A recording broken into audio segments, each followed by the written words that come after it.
Joanna, pwede pa makahiram ng gamit ni paring Boyet? Sige. Ano ba kasi kailangan mo? Magkaayos lang sana ako ng dito, ng gamit, tsaka ng yung mga palitong na gamit, kagaya ng mga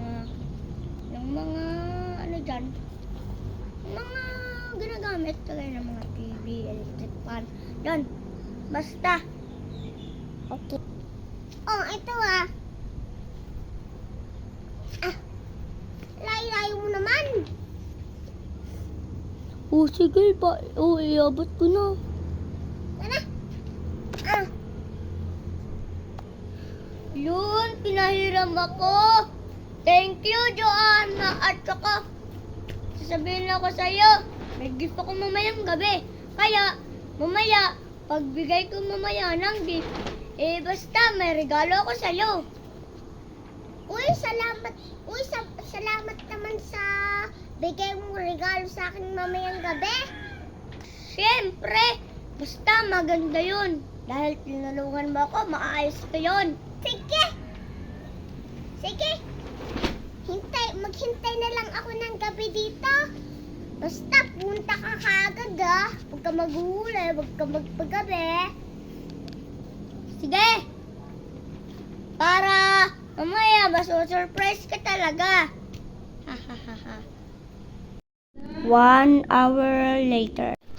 Ang hirap mag-ayos dito ng gamit. Kukunin ko muna itong slice na pinahiram sa akin ni Joanna.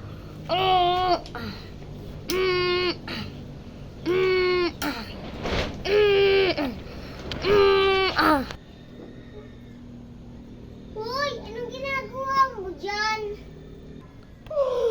Dito ka na agad, hindi pa tapos, diba? Sabi ka, mga gabi na, para matapos ko na agad. Oo nga pala. O, sige.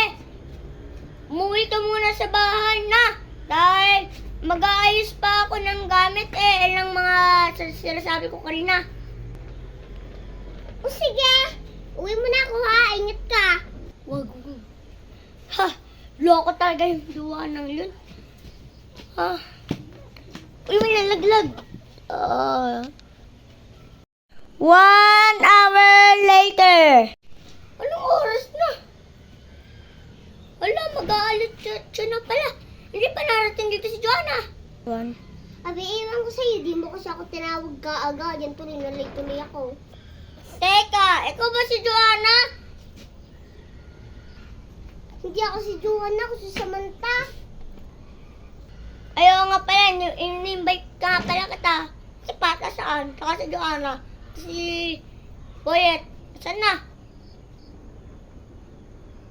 Ewan, di ko naman sila nakita kanina. Nakita ko lang sila, maghawak kami. Nag-date ato sila, pumunta sila mall. O siya, tatanggalin ko na nga sa invite. Wait lang Okay? Uy, buti. Di mo na sila in-invite kasi ako naman talaga nakauna sa kanila. Kita ko sila, pumunta mo tapos nag-Jollibee po sila. Nagtanong nga ako, hindi niya ako kilala. Ganun ba?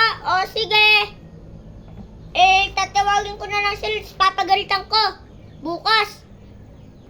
Sige, lagot talaga sila sa iyo. Oo nga. O sige, bukas ulit. Bye-bye! Bye-bye!